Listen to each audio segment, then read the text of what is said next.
Il va nous mettre une mine avec ce qu'il a dans ses dossiers. Non, mais en fait, le spinosaure, effectivement, on l'a estimé à 18 mètres. Sauf que les 18 mètres, on les a estimés par rapport aux photos de la découverte qu'a fait Ernst Stromer, pardon. Stromer, d'ailleurs, j'ai pas la photo et c'est très con. Mais ce qu'il en a découvert, si je l'ai peut-être là, non, je l'ai pas là. Non, je l'ai pas là du tout. Bon, c'est pas grave. Bon, bref, il en a découvert que quelques fragments. Les fragments ont été détruits pendant la Seconde Guerre mondiale. Et Jack Horner, quand il a travaillé sur Jurassic Park 3, il a dit oui, oui, c'est un gros carnivore, 18 mètres, mes couilles, tout ce que tu veux. Sauf qu'en fait, on n'en connaissait rien. On n'en connaissait rien à tel point que les paléontologues pensaient même que c'était ce qu'on appelle un nomen dubium, c'est-à-dire un nom qui n'est plus valide, parce qu'ils pensaient que c'était un dinosaure qui n'existait pas, en fait, qui avait jamais existé. Mais en gros, la représentation qu'on fait du spinosaure aujourd'hui, c'est ça, et encore elle n'est pas valide parce qu'il y a la queue maintenant avec les espèces d'élongations qui font une queue comme celle d'un crocodile. Et en gros, on le représente de cette manière. Pourquoi il y a autant de couleurs? Parce que c'est toutes les différentes découvertes qu'on a faites. On n'a jamais découvert un spino entier. On a toujours découvert un spino partiel. Toujours partiel. En jaune, là, on a un spino. D'ailleurs, ça en jaune, c'est les découvertes de Stromer, je crois. En bleu, on a les découvertes d'un autre spécimen. En marron, gris-marron, un autre spécimen. En blanc, un autre spécimen. En rouge, un autre spécimen. D'un spécimen à l'autre, les dimensions peuvent varier. Pour ce qui est des pattes arrière, oh putain, c'est trop bien de pouvoir faire ça. Ah, comme ça, vous voyez ce que je montre, ce que je veux vraiment montrer, c'est trop cool. Je recommence. Ta gueule. Non, ça c'est trop grand. Voilà. Ça se trouve, le spécimen auquel ça appartient était pas un spécimen complètement adulte. Donc, ça, ce truc-là, ça se trouve, le spino, dans 10 ans, on va dire ah bah non, on vient de découvrir un spino entier, ses jambes étaient ses membres inférieurs étaient vachement plus grands. On a encore tellement de choses à découvrir là-dessus. Franchement, ça, ça va changer dans les prochaines années, croyez-moi. Mais pour en revenir à ça, voilà, là par exemple, un spécimen adulte de grande taille, là l'estimation, alors elle est de 14 mètres 90. Mais encore une fois, ça repose sur des estimations. Ce que je dis dans la conclusion, parce que j'en ai déjà écrit beaucoup de ce truc-là, hein, je vais montrer vite fait. Ah ça tiens, ça c'est pareil, ça j'adore ce genre de tableau, c'est génial. Ça je kiffe ça. Là c'est les principaux grands prédateurs qu'on ait décrits. Qu'est-ce que tu veux pas? Non? Faut que je fasse un machin? C'est les principaux grands prédateurs qu'on ait décrits aujourd'hui, où on en est plus ou moins, enfin encore non parce que ça date. Mais là on met le spinosaure à 18 mètres avec 20 tonnes. 20 tonnes, il y a je ne sais combien de scientifiques qui ont dit que mécaniquement c'était impossible qu'un animal de cette taille fasse 20 tonnes. Il se serait écroulé sur lui-même tellement il aurait été lourd. Il y a un spécimen de tyrannosaure qui est donné à 15 mètres 30, alors je sais pas d'où viennent les estimations, mais en fait on a retrouvé, et ça pour le coup c'est vrai, c'est en gros une phalange attribuée à un T-Rex qui était 30% plus grosse que celle de Sue, qui est la référence en tyrannosaure, et d'ailleurs qui est là, et là qui est donné à 12 mètres 80. Bon, j'ai surtout vu 12 mètres 40, mais après je sais pas sur quoi il se base. Et donc on estime qu'il pouvait être vachement plus grand. Là on a le Mapusaurus, 14 mètres 70, on a le Giganotosaure 14 mètres, le Carcharodon 13 mètres 80, Sue 12 mètres 80, le Suchomimus à 12 mètres, la Crocantosaurus à 11 mètres. Un éléphant, c'est quoi 3 tonnes? Ça dépend. Éléphant d'Asie, je crois qu'on le donne à 3-4 tonnes et d'Afrique 6 tonnes, il me semble. Mais après, c'est pareil, c'est pour déjà un spécimen assez costaud. Mais tiens, je vous montre, pour ceux qui aiment ça, Giganotosaure, par exemple. Voilà les deux spécimens de Giganotosaure. Enfin non, le premier spécimen qu'on a découvert. On a découvert tout ça de l'animal. Il manque les membres inférieurs en partie. Le crâne n'est pas complet. On lui attribue une longueur d'1,95 m, soit un des plus longs crânes qu'on ait jamais trouvé chez un dino. du coup, il en manque quand même, hein, mine de rien. C'est pour ça qu'en fait, les gens qui sont à fond dans le délire de gosse, de dire ouais non, le plus fort c'était le Carcharodon, non, c'était le Giga, non, c'était le Spino, non, c'était le Spino. La seule chose à montrer clairement, c'est que le Tyrannosaure, ce qu'on en connaît par le biais de sous, c'est. Non, ça c'est. Il y a trop de trucs. Sous. Non, là c'est pas sous.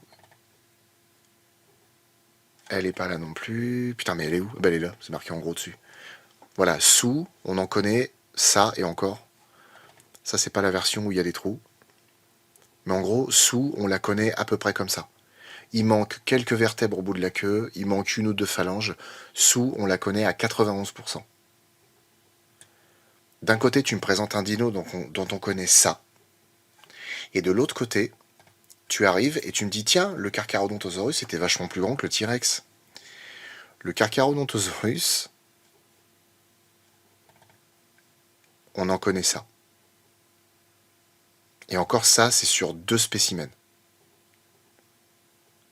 Le premier spécimen, on a découvert juste le crâne. Le Carcharodontosaurus, on connaît que ça. Et tu viens me dire qu'il était plus grand que le T-Rex. Non. Tu peux peut-être l'estimer. Mais à ce moment-là, il faut le dire. Il faut dire, on estime qu'il peut être plus grand. On ne sait pas. Non. Tu me présentes ça, c'est pas possible. Pareil pour tout ce qui est Tyrannotitan. Le Tyrannotitan, c'est pareil, c'est un bestiau de l'ordre de Giganotosaure, etc. Quand on t'en parle, on dit oui, spécimen de 12 mètres, voire même 13 mètres, un géant du Crétacé inférieur. Voilà. On n'en connaît que ça.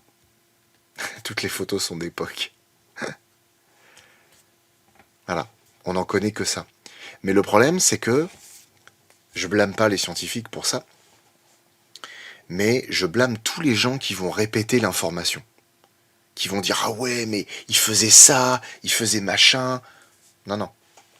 On estime. Mais il faut savoir raison garder, prendre l'info au conditionnel parce qu'on ne connaît que ça. Ça, c'est super important. C'est vrai que j'ai mis le thérizinosaure, mais parce que oui, enfin ça reste un théropode, mais c'est pas un carnivore. Enfin, je le vire le thérizinosaure en fait. Il a rien à foutre là, ce con.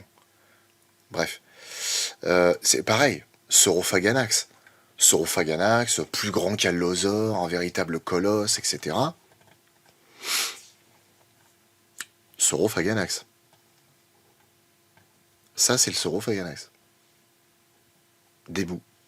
Des tout petits bouts. Et là en plus, on n'a même pas un bout de crâne ou quoi. Hein. On a quelques bricoles. Évidemment, je suis pas paléontologue. Mais je sais pas comment ils font pour attribuer les petits machins à un dinosaure spécifique. Moi, je te dirais, bah, je sais pas, je vois un os. Franchement, je sais pas, je vois un os. Dans le même genre, euh, il est pas là. Je pensais qu'il était là, ce con. Mais non, il est pas là. Saurophagana, ils ont pas mis. J'ai pas pris celui où il y a. Non, bah, je vais aller chercher directement dans le dossier, ça va aller plus vite. Le Torvosaure, pareil. Il y avait un documentaire sur les dinosaures qui était assez sympa, avec un jeune allosaure qu'on voyait qui se faisait briser la mâchoire par un apatosaure. Et ensuite, il était à côté d'un point d'eau, et arrivait un Torvosaure qui tout d'un coup devenait le patron du coin. Et le Torvosaure, c'est pareil, grand dinosaure prédateur.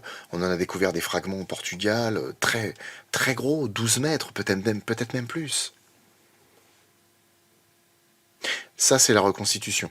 Ça, c'est ce qu'on en connaît vraiment. Voilà. Voilà. Donc, non, pardon, il y a aussi ça. Voilà. On a trouvé un bout de patte. Donc, évidemment, je le dis là en rigolant, je me moque un peu. Mais c'est surtout les gens qui vont répéter ça connement, en fait. Et le pire, c'est que les mecs, ils te font des reconstructions, des reconstitutions dans les musées en te le mettant à côté d'un allosaure. On est bien d'accord que ça, c'est fait à partir de que dalle. Donc il y a un moment, et encore j'ai quand même un doute, ouais, tu vois, regarde, j'ai dit une connerie. Le Torvosaure, en réalité, on en connaît ça. Voilà, je me suis trompé. Il faut avouer qu'on s'est trompé. Mais, bon, c'est déjà un peu plus pour décrire un animal, mais pour moi, c'est pas assez. C'est pas assez. Surtout qu'à chaque fois, quand tu fouilles un peu, t'as toujours un mec pour te dire ouais, mais en fait, ils ont pris des fossiles d'autres choses. Le thérédinosaure, c'est pas celui qu'on a longtemps cru carnivore. Je crois pas, non. Je me rappelle plus s'il y a eu. J'ai entendu parler de l'Apalachiosaurus, dont on ne connaîtrait qu'un squelette juvénile dont la taille du propriétaire serait estimée à plus de 11 mètres de long. L'Apalachiosaurus, je crois que je l'ai enlevé. J'avais fait un truc et quand j'ai vu ce qu'il y avait, j'ai dit ouais, non, laisse tomber. Ça sert à rien. Le Nanuxsaurus, je l'ai mis ou pas lui? Non, je l'ai pas mis. Si vous renaissiez en animal, ce serait lequel? Oh, un crocodile ou un grand blanc? Tu te souviens, toi, le documentaire avec Nigel Marvel? Ah, peut-être. Ah oui, peut-être par rapport aux griffes, ouais. Peut-être, oui. Est-ce que tu remplacerais le thérédinosaure par le Baryonyx? Alors non, parce que le Baryonyx, il est estimé dans les 9 mètres, à peu près. Mais justement, tiens, je voulais dire ça pour le Spinosaure. C'est ça qui est super intéressant. C'est que le Spino... Putain, tu vas me faire croire que j'ai pas pris la photo, sans déconner. J'ai pas pris l'image. Putain, mais quelle burne. Parce que par exemple, Baryonyx, Suchomimus, Spinosaure, Irritator challengeri, on te les présente comme ça. Tu dis, wow, putain, on les connaît tout entiers, machin. Non, non, on les connaît comme ça. Donc ça, c'est Spino, ce qu'on en connaissait avant de faire la découverte de ses membres inférieurs et tout. Le Suchomimus, qui est quand même... il n'est pas tout à fait là, quoi. Et le Baryonyx, qui est relativement manquant aussi. Et en fait, lui, on te l'a établi à partir du profil de ces deux-là. Sachant que lui, on l'a établi à partir du profil de lui. Vous voyez un peu le machin. Donc, c'est... Merde. C'est quand même un poil farfelu, en fait. Mais c'est pareil, hein, ça c'est peut-être aussi surtout des reconstitutions d'artistes. Bon, aiguillés par des scientifiques. Mais je me dis en même temps, c'est un petit peu bancal, quoi. C'est un peu bancal. Et je veux dire, il y avait moyen de faire quand même vachement mieux, quoi. Je suis parti très loin dans mes digressions, hein, parce que là, on était à la base sur... The Meg, et là, on est reparti sur le Spino, etc. Donc, moi, j'aime bien, après, l'idée de réfléchir sur ces dinosaures-là, etc. Mais je me dis, merde. Alors, Thérédinosaure et Deinocheirus. Effectivement, tous les deux sont omnivores ou herbivores. Je pense que je vais le modifier et le plus grand théropode plutôt que grand carnivore. D'après Jurassic Park 3, c'est un Suchomimus, ouais. Et le Carnotaure, le Carnotaure c'est pareil, le Carnotaure il est estimé à 8-9 mètres, c'est loin d'être... Carcharodon, c'est pas le nom des petites bestioles dans Hellboy 2, si peut-être, ouais. Suchomimus, oui c'est vrai qu'il dit ça en plus. Je note que beaucoup de dinos prennent le nom de l'endroit où ils ont été découverts. Oui c'est vrai, vivement des fouilles à mon cul. Dans mon cul. Le désert de Gobi est plus accessible pour les paléontologues qu'avant, je sais pas. Un live où tu nous parles des dinosaures, ce serait possible. Mais en fait, je vous avoue que j'aimerais beaucoup faire ce projet de vidéo pour YouTube. J'aimerais beaucoup le faire là, en live, en fait. Avec des fiches et tout, et vous en parler tout en présentant les images. Ça me plairait beaucoup, faire une conférence sur les dinosaures. Ça me plairait beaucoup. De toute façon, vu là comme c'est parti, je pense que c'est quelque chose qu'il faut que je fasse vraiment. Hein. Et ça, c'est quoi ? Ouais, alors ça pour le coup, tiens, ça c'est super intéressant. Parce que ça, c'est factuel, entre guillemets, par rapport à ce qu'on connaît aujourd'hui. Giganotosaure carolini, 12 mètres 45. Carcharodontosaurus, 12 mètres 12. Bon, estimé juste d'après le crâne. Maintenant, le giga, on le connaît bien. Il est à 70% complet. On peut faire un comparatif, mais bon, ça reste bancal. Tyrannosaure, mais là ils ont pris Stan, je sais pas pourquoi. Parce que du coup, Scotty est bien plus grand, 12 mètres. Et Spinosaure, mais là, ils ont mis en dessous de 15 mètres. Ce qui est intéressant à voir, c'est que sur l'image, ils mettent en gris éléments manquants basés sur les taxons, etc., adjacents. Les os des taxons adjacents. Donc, Suchomimus baryonyx et Irritator. Mais Irritator, c'est pareil. Irritator, il a été fait à partir des autres, bref. Et les éléments connus. En gros, ce qu'on connaît réellement du spinosaure, c'est ça. Tout ce qui est en blanc. Il en manque quand même une partie. Et en plus, tout ce qui est en blanc n'est pas issu du même animal. C'est issu de plusieurs animaux. Alors, c'est courant de faire ça en paléontologie, mais ça veut pas dire que c'est cohérent. Ou en tout cas, ça veut pas dire que ça rend le truc factuel. Ah oui, et encore, c'est même pas la longueur, ouais. Parce qu'effectivement, ils aiment bien faire ça, et je trouve ça intéressant, c'est que quand ils mesurent le dino, ils font 2 mesures. La longueur totale en partant du centre, et la longueur totale en prenant les courbes. Donc en partant du centre, c'est en mesurant du bout du museau au bout de la queue, et les courbes, c'est en mesurant comme ça. Donc ça fait 11,78 m pour Stan. Ah, 11,78 m, je crois que c'était 11,20 m ou un truc comme ça. Ah, c'est quand même grand, 11,78 m. Mais après, je vous avoue que ce qui est quand même frustrant, c'est que personne dit jamais la même chose. Si vous prenez par exemple Scotty, Scotty qui est là, moi quand j'ai lu des articles sur Scotty, étant donné qu'il a été découvert il y a quand même pas si longtemps, ou en tout cas exposé et présenté dans les journaux, Scotty, moi j'ai vu des journaux dire qu'il mesurait 13 mètres, et même des articles scientifiques. Sauf que là, tu le vois là, le fameux Scotty, 12 mètres 10. Pourquoi d'un coup on tourne à 12 mètres 10 et en plus masse 8 tonnes 70. Scotty il est censé faire 9 tonnes 900. Hein. Il est présenté comme étant plus lourd, sans commune mesure. Là on a Sue encore, on a Sue, ça c'est quoi ici? Là on a Stan, là on a Trix qui fait 12 mètres, on a Sue, et là on a Scotty. Scotty 12 mètres 80. Ah non, une masse de 8 tonnes 8, tiens, bah là c'est pareil.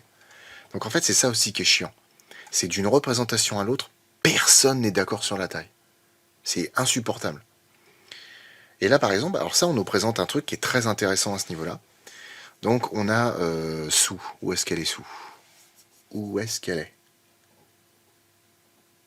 On l'a pas ici, j'ai l'impression.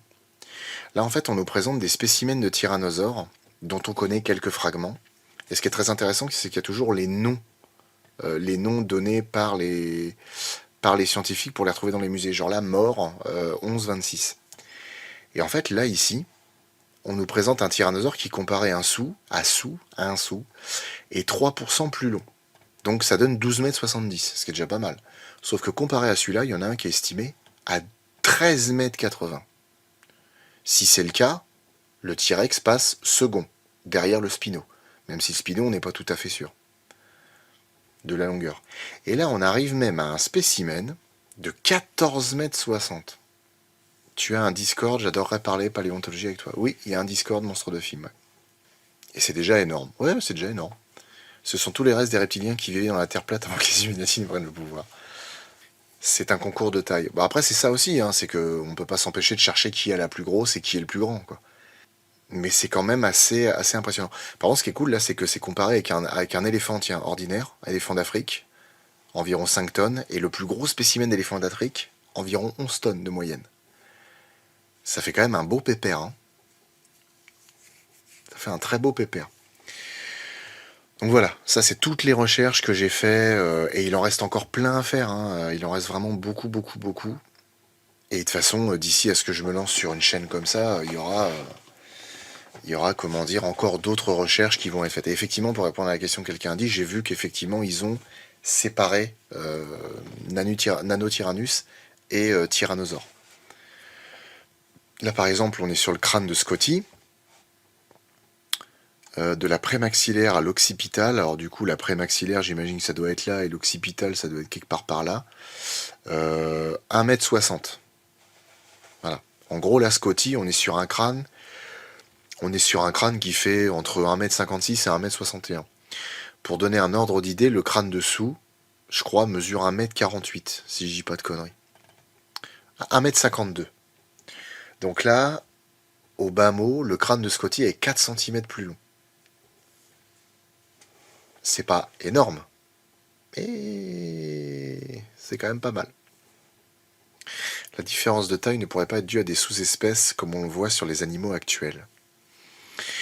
Tu veux dire sur une même espèce, genre tyrannosaure, comme ils ont voulu faire avec Tyrannosaure Regina, Tyrannosaure Imperator, etc.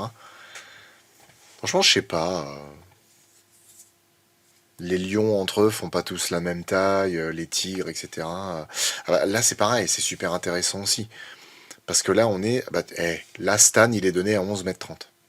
Et tout à l'heure, j'ai lu 11,70 m. Comment tu veux avoir des données concrètes? Comment tu veux avoir des données concrètes? C'est fou, hein. Là, sous. Ah non, bah là. Bah, basé sur Stan. Ah oui, non, c'est un autre. Sous 12,30 m. On était à 12,80 m, 12,40 m, on ne sait plus. Ensuite, ouais, alors il y a Céleste, qui est apparemment passablement dans les 13 mètres. Et ensuite, il y a UCMP, qui ferait entre 13,30 m et 14,40 m. Donc le tyrannosaure a encore beaucoup de surprises à nous réserver. Mais tous les dinosaures carnivores ont encore des grosses surprises à nous réserver.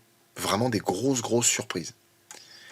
Et un autre truc que je trouve très intéressant, et après on retourne au monstre de film, c'est des gens qui ont fait des comparaisons vraiment physiques entre T-Rex et Giganotosaure. Parce que concrètement, le Spino étant légèrement chimérique, euh, en exagérant, hein, je veux dire, on se doute qu'il existe et tout, mais c'est encore tellement le bordel.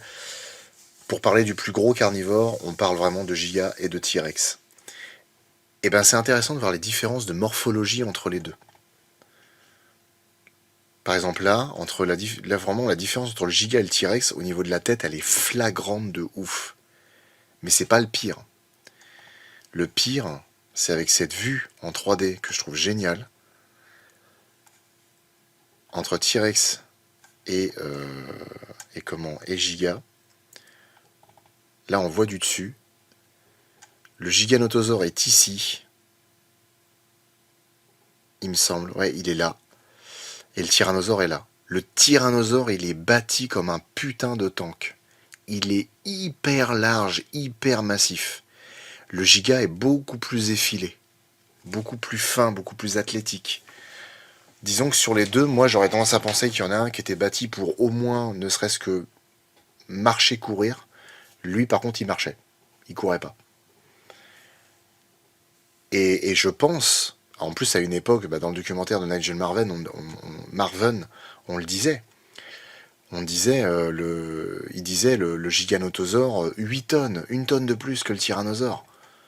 Franchement, quand tu vois le gabarit des deux, ça me paraît difficilement concevable que le giga était plus lourd que le T-Rex. C'est impossible. De constitution, le tyrannosaure était sûrement beaucoup plus lourd. Là, physiquement, ça se voit. Et il est clairement plus mastoc et plus lourd que n'importe quel autre spécimen qui est présent là. Ici, on a l'Acrocanthosaurus, on a l'allosaure qui s'est perdu ici, parce qu'il n'a rien à foutre là, concrètement. Le Spino, le Giganotosaure, le Carcharodontosaurus et le Tyrannosaure. Bon, lui, vous pouvez le virer. Ces 5-là peuvent vraiment prétendre. Parce qu'on les connaît bien, et parce que, au vu des dimensions, ça le fait, quoi. Spino est piscivore, donc il n'est pas qualifié. Ça reste carnivore, ouais, entre guillemets. Après, tu vois, ça, Nanuxorus, cette objectivité me dérange en fait. Il est piscivore. Non, on suppose. Et c'est sûr et certain qu'un grand bestiau comme ça devait forcément bouffer du dinosaure aussi. Donc il devait avoir un régime alimentaire varié. Faut pas juste dire il mangeait du poisson. Hermosama, tu n'aimes pas les représentations à plumes? Je vois que tu as surtout de la vue à écailles. Alors pas spécialement, mais en fait, moi, les représentations à plumes, je les aime bien quand elles sont valables et valides. On a découvert des dinosaures comme Eutyrannus à plumes. Il y a des mecs qui ont décidé de mettre des plumes à tout le monde. On n'en a aucune preuve. Le T-Rex, on connaît sa peau. On connaît sa peau, on n'a jamais trouvé de traces de plumes ou de proto-plumes. Flexitarien, c'est ça. C'était du troll. Ah d'accord, pardon. Autant pour moi, Nanuxorus. Excuse-moi, je prends ça au premier degré, mais parce que voilà. C'est parce que vraiment tout ça, ça m'agace en fait. Les gens en fait qui prennent tout au premier degré et argent comptant en fait, par rapport aux infos. Parce que là, je viens de prendre au premier degré ce que t'as dit alors que tu trollais. Mais Mais en fait, ouais, il y a des mecs qui ont trouvé des plumes, du coup, il y a des artistes qui ont fait quelques visions, puis il y a des mecs qui ont dit, ah vas-y, on leur met tous des plumes. Moi, quand je vois des visions d'artistes où ils arrivent même à te mettre des plumes à des tricératops, tu te dis, les gars, les plumes, c'est censé avoir une fonction. C'est pas des plumes juste pour faire joli, c'est ça qu'il faut comprendre aussi. Lanuxorus, le Eutyrannus vivait apparemment dans une zone qui était très froide. Salut Zozinzo, l'Acrocanthosaurus j'aime bien aussi, c'est un dino que je trouve cool. Euh, le Eutyrannus vivait dans une zone apparemment qui était froide, soumise à des températures très froides. Donc les plumes servaient de protection thermique. Le tyrannosaure vivait pas dans une zone froide. Les plumes, ça sert un peu à rien dans l'idée. Triceratops, pareil.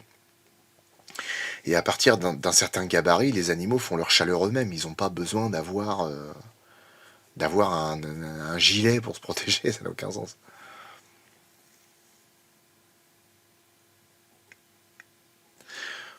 Le T-Rex dans le prologue de Jurassic World Dominion. Après, ça passe dans l'idée parce que, en même temps, c'est ça aussi qu'il faut garder à l'esprit, et c'est là où j'essaie d'être le plus impartial possible, c'est qu'on n'a pas de preuve que c'est pas vrai, mais on n'a pas de preuve que c'est vrai. Donc, tant qu'on est dans cette espèce de vallée où on ne sait pas trop si c'est vrai ou pas, on peut laisser libre cours à l'imagination. Moi, le T-Rex avec le petit duvet, ça m'a pas dérangé. Mais par contre, quand quelqu'un vient me dire, mais si ils avaient des plumes, ta gueule, ta gueule. C'est sérieux, ta gueule.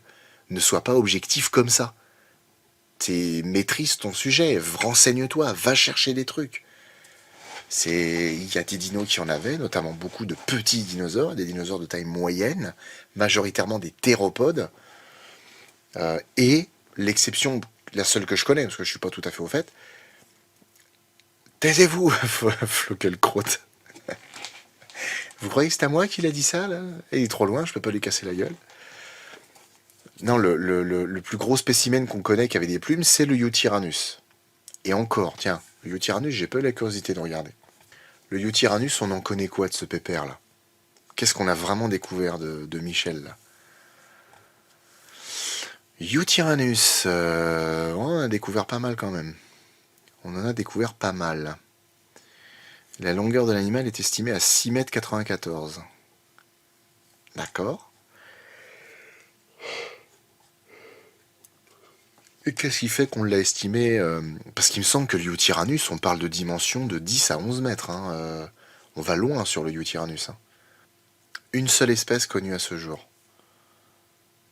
Cet animal est le deuxième plus grand des dinosaures non aviens. Ah, donc le premier, il faut que je voie c'est lequel. Je pense que vous allez me le dire. 3 squelettes presque complets représentent 2 stades ontogéniques. Ontogénique, c'est organisme depuis sa conception jusqu'à sa formation. Ouais, d'accord. Ok, c'est 2 stades de sa vie, quoi. Donc Eutyrannus, 9 mètres de long. J'aimerais bien avoir les spécimens, moi. J'aimerais bien les connaître. Comment ils s'appellent, les spécimens? Parce qu'après, ce qui est intéressant, je vous donne le truc, si jamais vous avez jamais fait ça, vous allez sur le anglais, et en anglais, en général, vous avez des trucs beaucoup plus précis. L'holotype s'appelle, non, a été estimé à 9 mètres. Un second estimé à 7,50 m. Et le dernier, on sait pas. Ah, il donne pas les noms. Ah, si, voilà. Le spécimen Z7DM V500. On dirait un prototype de bagnole, c'est effrayant. C'est pas juste un crâne, quand même, rassure-moi. Ah non, ok. C'est tout ça. Là, c'est 2 spécimens, du coup. Ok, ZCDM V500 et V501. Donc là, on a un spécimen. Ok, d'accord. Donc ouais, on connaît quand même... On connaît quand même quelques trucs. Hein. Alors effectivement, on le connaît à 3 stades de sa vie. Et sur un stade, il faisait 9 mètres. Ok. Et du coup, le plus gros à plumes...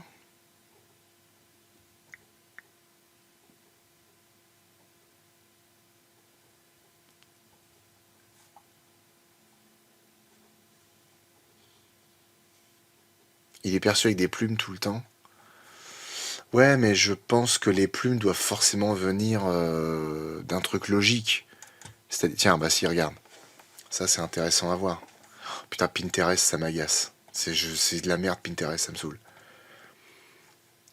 Je pense que dans la roche, on a dû trouver des empreintes de plumes. On a dû trouver des empreintes de plumes, c'est sûr et certain. Tu vois, ça là, ça doit être des empreintes de plumes. Et là aussi, je pense. Même là. Donc non, je pense que c'est pas infondé. Euh, Par contre, le plus grand dinosaure à plumes. Ah, le Gigantoraptor. Ah non, quoi? Ah d'accord, le plus gros dinosaure à plumes découvert en Chine. Et là, il me présente le Eutyrannus. Vous êtes sérieux, bande de trous de balles? Putain, ça m'agace. Alors il y en a un qui dit que c'est le second et l'autre qui dit que c'est le premier. Faut savoir. Parce que c'est pareil. Justement, je l'ai dit, mais le Gigantoraptor, c'est un espèce d'énergumène qui est présenté avec des plumes. Qu'est-ce qu'on connaît de ce truc? 8 mètres de long, 5 mètres de haut. Ouais, je sais pas si ça s'écrit Feather, je me rappelle plus. C'est une version géante de l'Oviraptor, ouais. Il est second après lui-même, le bordel c'est Chuck Norris. Non, c'est ça. Bon, apparemment, le Gigantoraptor, voilà, on a de la mâchoire, on a quelques os. On n'en connaît pas tellement de choses en fait, hein. Mais bon, la forme du bec, effectivement, laisse imaginer que ça ressemblait à un gros oviraptor. Bon, très bien. Mais pourquoi les plumes? Pareil, l'oviraptor, ça me tue. L'oviraptor, on n'en connaît que ça. Est-ce qu'on a trouvé des fragments de plumes? Ça, c'est ce que je veux savoir, en fait. Parce qu'effectivement, s'ils se ressemblent comme deux gouttes d'eau, il y en a peut-être un qui avait des plumes et l'autre aussi. Mais c'est pareil, le Gigantoraptor, s'il faisait vraiment 9 mètres de long, ou 8 mètres de long et 3-4 mètres de haut, il était peut-être assez grand pour générer sa propre chaleur. Donc à ce moment-là, peut-être qu'il n'y avait pas besoin de plumes, du coup. En tout cas, moi, je pars de ce principe-là. Parce que je me dis, je vois pas pourquoi un animal aussi grand aurait des plumes. Sauf, effectivement, parce que les plumes ont plusieurs fonctions chez les oiseaux. Voler, s'orienter, se réchauffer et parader, pour la parade amoureuse. Le paon, par exemple, il a des plumes énormes, il fait un truc de dingue. Ça lui sert à rien, hein. Je sais même pas si un paon ça vole, hein, je crois pas, hein. Avec une queue pareille pour voler, ça me paraît compliqué. C'est pour ça que j'ai pas pu faire Stewart. Bac de beauf. Poutou, tss. Donc voilà, bon c'est quand même compliqué à définir tout ça, mais voilà, fragment de queue avec trace de plume pour le Eutyrannus. Ça passe, il n'y a aucun problème. Et c'était une idée reçue qu'apparemment il volait les œufs, tout à fait. Il protégeait son nid en fait. Voilà, bref, donc ça c'était ce que je compte faire sur les dinosaures en tout cas. Pareil, mais, vite fait. Mapusaurus, même chose. Mapusaurus, il y a ce documentaire de la BBC qui était narré par le Guillaume Orsat, qui est la voix notamment putain, de O'Connell dans La Momie, donc de Brendan Fraser. On a découvert plusieurs fragments de Mapusaurus autour d'un lit de rivière, je crois, où il y avait des Argentinosaurus, ou non, des Sauroposéidons qui étaient morts. Mapusaurus, 13 mètres, 14 mètres. Mapusaurus, on n'en connaît que ça. Et le pire, c'est que c'est des mélanges de fragments de plusieurs spécimens. Tu veux faire quoi avec ça? Qu'est-ce que tu veux faire avec ça? C'est très compliqué. Mais du coup, ce serait plutôt de la viande blanche ou rouge? Parce que si l'occasion se présente, vous imaginez la taille du four pour rôtir ces bébêtes. Ben je sais pas. Je ne sais pas. Mapusaurus et Majungasaurus. Ah, Majungasaurus, c'est encore différent. C'est un abélisauridé, le Majungasaurus. Eh, ça c'est pareil, les changements. Majungasaurus, qui à l'époque, je l'ai encore dans certains bouquins, qui s'appelait le Majungatolus. Ça date. Le dinosaure cannibale. Bref, allez. On y va? Vachement honnête, parce qu'il reconnaît son erreur. Tous les médecins ne font pas ça. Puis vient le tour de Souyin, qui va évidemment s'excuser au... Ça, je pense que c'était à l'époque, parce que mine de rien, on est encore pas très loin après le Covid. Je pense que ça, c'était un petit truc, un petit tacle de ma part pour tout le délire qu'il y avait sur les plateaux télé, notamment avec le professeur Raoult, où tout le monde bavait dessus, puis d'autres mecs bavaient sur d'autres gens et machin. T'as des médecins qui ont fait des erreurs, mais il y en a plein qui n'ont jamais Avouez, quoi. Bref. C'est théorie du complot. Au fait, pourquoi elle est pas dans le 2, elle? Ah, oui, l'actrice là, elle est morte entre les deux de mémoire, c'est pour ça que son nom s'en occupe.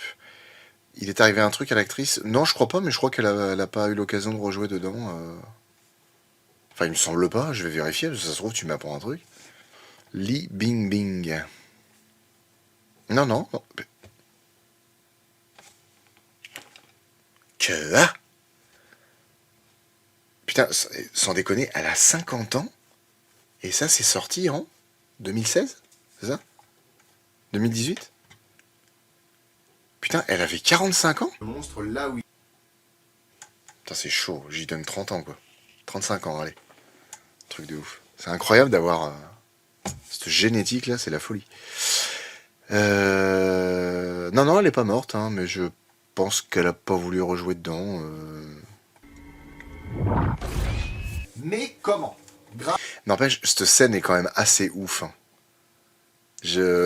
Franchement, quand j'avais vu la bande-annonce à l'époque, je me suis dit, ah ouais, putain, là, on est sur un truc de vraiment fort. J'y pense, mais cette vitre est meg-proof, mais dans le 2, les trucs meg-proof marchent pas. Ouais, c'est vrai, putain, mais elle est mégalodon, dans le 2, ils détruisent tout. Effectivement, El Crabo, c'est Ada Wong.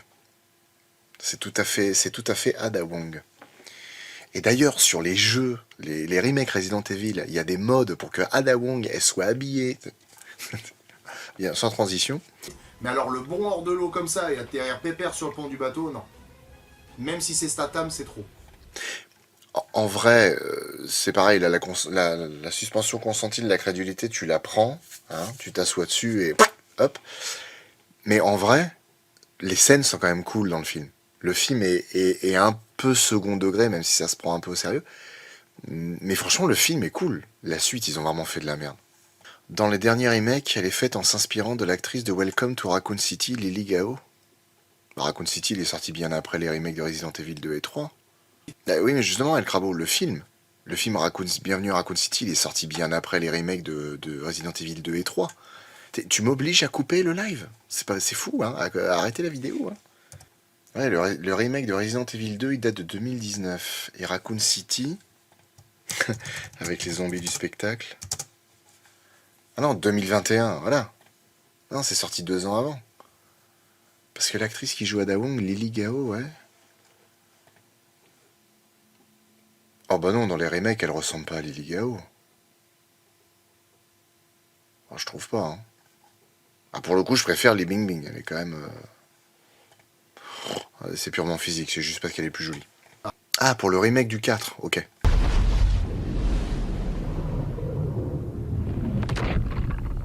Oh mon Dieu! C'est si imprévisible! À moins qu'on ait vu la bande-annonce, évidemment. Eh oui, un deuxième mégalodon encore plus gros que le... C'est vrai que c'est quand même très con d'avoir niqué d'avoir niqué la scène. Il est énorme, ce mégalodon. Franchement, il est énorme. Moi, je maintiens que dans le film, il fait pas 23 mètres. Il est beaucoup plus grand que ça. Jurassic World 2, les bandes annonces sont tout spoil aussi. Ah oui, non, mais c'est une catastrophe, les bandes annonces maintenant. C'est incroyable. Hein. 28 mètres. Non, franchement, là, le mégalodon, il était vachement plus grand. Alors, Rainn Wilson, il y a des gens qui m'ont dit, ouais, mais t'as pas parlé de lui par rapport à The Office et tout. Je connaissais pas The Office à l'époque. J'ai vu toute la série. Franchement, j'ai beaucoup aimé. Et bah, pour le coup, et je trouve qu'il a une super bonne gueule. Parce que putain, dans la série, quand il joue Dwight, il a une tête, mais alors. Le suspense était mort à partir du moment où le premier mégalodon était mort. Alors, c'est vrai. Mais je veux dire, ça peut. Enfin, ça laisse planer le doute en fait. Au début, le mégalodon semble calme, alors que 30 minutes plus tôt, un seul mec au milieu de l'océan, ça le rendait fou. Là, il y a du monde à plus savoir quoi en faire, et limite, il prend son temps. Bon, cela dit, je trouve pas ça complètement con, parce que, par exemple, quand il reste plus qu'un gâteau dans la boîte, je me jette dessus. Mais à contrario, quand j'ai un buffet devant moi, je prends mon temps. L'explication. Je suis totalement d'accord avec cette explication. Je trouve ça cohérent. Quand j'avais fait les cours Florent, il y avait Nino Arial, que vous connaissez peut-être, qui a une chaîne YouTube, etc. Et qui était dans les épisodes de Komodo et de The Mist. Il y a Nino Arial qui m'avait dit, franchement, quand tu mimes les trucs, on les voit. T'arrives à faire prendre vie aux choses. Et c'est vrai que je le vois parce Le que requin se quand je parle des requins dans le récif qui attendent, je vois le récif en jette fait. sur son cadavre. La vache, ils sont un paquet. Putain, mais ils viennent d'où ils étaient cachés au fond des récifs comme ça. Je sais pas, je les vois là, les récifs. Ils attendaient que le mégalodon meure. Est-ce que j'ai vu la bande-annonce de la série Fallout? Oui. Je sais pas trop quoi en penser en fait. Je suis content de voir tout ce qui fait l'univers de Fallout, mais je sais pas ce que ça va donner en fait. Je suis hypé sans être hypé. C'est un peu bizarre. NT me dit honnêtement, j'aime ton jeu, tu vises juste. Bah merci beaucoup. C'est très très cool. Et franchement, je vais être honnête, hein, je me trouve super intéressant quand je parle comme ça. De tout l'envers du décor et de tous ces trucs-là de paléontologie, parce que ça me passionne, ça me fait kiffer. Et moi-même, je me prends au jeu de réécouter toutes les infos que je donne. Et puis je me dis, ouais, je suis d'accord, c'est vrai. Il y a un autre truc que j'ai oublié de dire par rapport à ça, c'est que en gros, c'est quelle dent à chaque fois. Parce que si ça, c'est genre une dent qui est un peu sur le côté, qui est pas non plus la plus grande, parce que les plus grandes sont toujours devant, et après ça réduit en taille. Si ça, par exemple, c'est la plus grande dent de la mâchoire d'un méga, et que ça, c'est une dent de taille moyenne chez un grand blanc, ça marche pas. Faut prendre la plus grande dent d'un grand blanc comparé à la plus grande dent d'un mégalodon. Ça me paraît logique. Du coup, puisqu'on parle de mégalodon, un avis sur l'incident du Rachel Cohen. Bah, il paraît que c'est une fausse information, ça. Il paraît que c'est une fake news. Ça passe crème de ouf, en parenthèse d'un épisode, à devoir en sujet principal. Faut voir. T'es d'accord avec toi, mais c'est pas donné à tout le monde. Pour Jurassic Park, on va avoir un sacré gros morceau de paléontologie, tu m'étonnes. Mais pour tous, en fait. Hein. Le 3 aussi, ouais. Alors oui, la dent, je l'ai toujours, et j'en ai même d'autres qui sont arrivés. J'ai même une dent de mosasaure. Alors le problème, c'est que je doute de la... Comment dire Je doute de la réalité de cette dent, puisqu'en fait, elle vient du Maroc. Et en fait, au Maroc, on fait beaucoup de contrefaçons de fossiles. Alors je sais pas si elle est vraie ou pas, en tout cas, bon, c'est une belle reproduction. Mais sinon, j'ai une dent de jeune mégalodon qui fait la taille de la dent d'un grand requin blanc moyen, même d'un beau grand requin blanc. J'ai des dents donc de Otodus obliquus. C'est ça, donc en gros un des ancêtres du mégalodon. Qu'est-ce que j'ai d'autre encore? J'ai des petites ammonites. Enfin, j'ai une ammonite coupée en deux, franchement c'est super joli. J'ai deux trois bricoles comme ça, j'aime bien. Ça c'est extraordinaire, ça c'est le poisson tigre Goliath. C'est en regardant l'émission River Monster que j'ai découvert. Ce poisson est effrayant. Il a des chicots, mon pote. C'est un truc de dingue. Et le pire, c'est qu'il y a il y a le poisson tigre et le poisson tigre Goliath. Donc le poisson tigre, je crois qu'il fait genre 50 cm. Et le poisson tigre Goliath, c'est un merdier qui peut faire jusqu'à 1 mètre. Mais c'est un monstre, ce truc. C'est un monstre. Et en fait, pour 1 mètre, il doit avoir des dents qui font cette taille-là, quoi. Comment est-ce qu'on peut savoir comment on dit je me les suis prises dans le tiroir en gaélique? Je ne sais pas. Il y en a plein qui m'ont répondu en commentaire.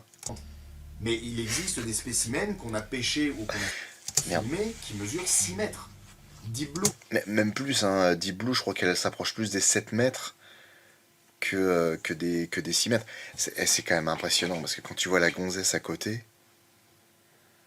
Parce que là, à la rigueur, la gonzesse, tu comptes la tête. Je vais le faire sur mon écran, vous pouvez pas le voir, mais tu comptes la tête et les pieds ici. On compte pas les palmes et le bras. 1, 2, ouais, 3 à l'aise. Hein. Donc, mettons qu'elle fasse, je sais pas, 1m70. 1m70 x 3. Ah, ça fait que 5m10 pourtant. Ouais, je sais pas.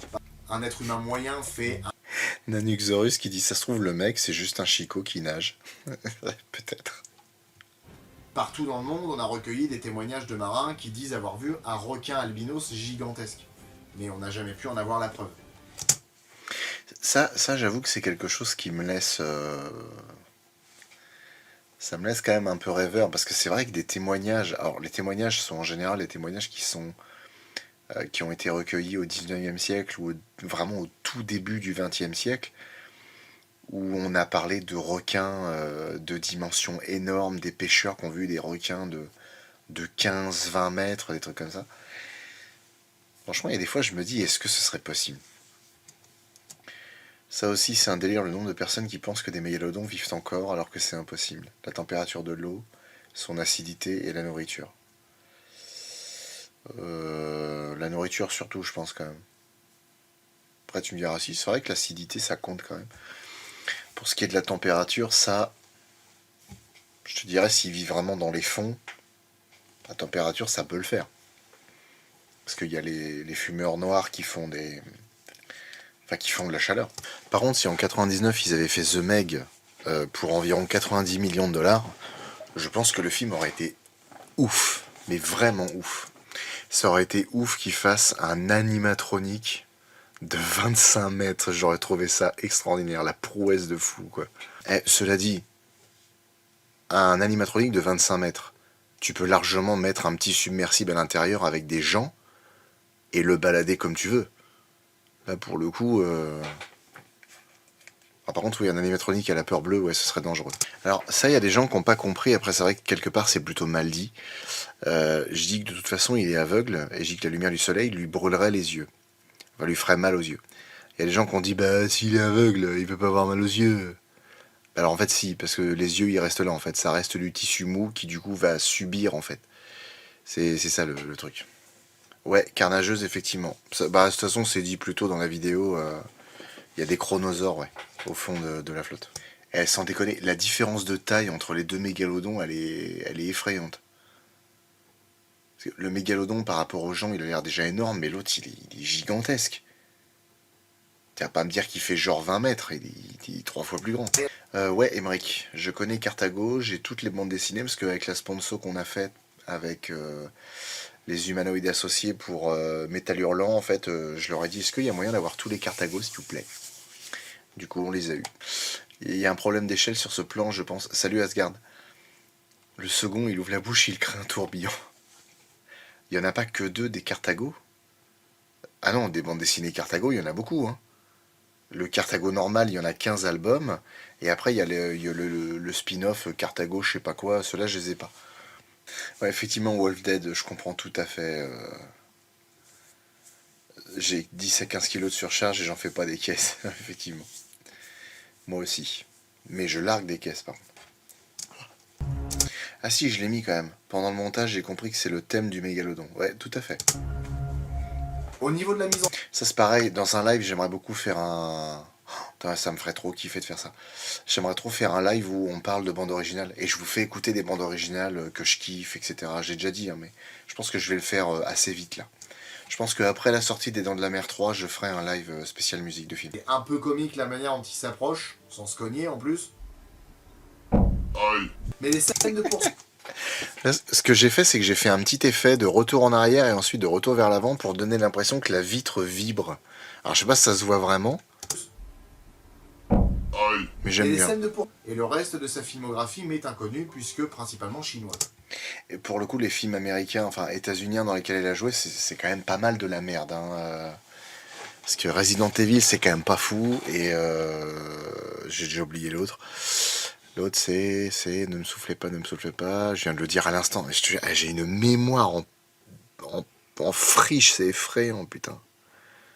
Ah oui, si, Transformers 5. Transformers 5, c'était de la merde. Je dis ça parce que j'aime bien donc. Cliff Curtis est un second. Alors c'est bête parce que là, du coup, on peut pas le savoir, mais en fait, on avait le retour à cette époque. J'avais la caméra devant moi et en fait, le retour était juste au-dessus. Et du coup, quand le chat monte, je regarde le retour. L'histoire est convenue, beaucoup de personnages sont cachés et ne sont même...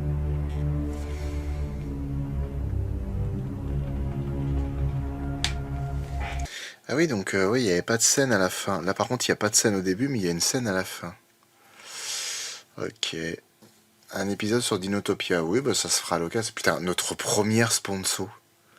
Surfshark. Incroyable. Je vous souhaite à tous... Alors déjà, je vous remercie d'être passé sur le live, d'être venu. C'était très cool. Ça a été... on a beaucoup discuté. Je sais que vous êtes tristes, les enfants, mais il y a un moment... hein, bon, voilà. Bah mine de rien, c'est passé vite. Hein. Moi, j'ai pas vu le temps passer, perso. Le lien Discord Nanuxorus, tu peux le trouver en description, par exemple, des dernières vidéos. Je crois qu'il est sur toutes, mais il est en description des dernières vidéos, donc tu peux le trouver. Donc je vous fais des bisous, et on se retrouve très vite, et normalement, les Dents de la Mer 3 sera sorti, on pourra en parler. Bisous.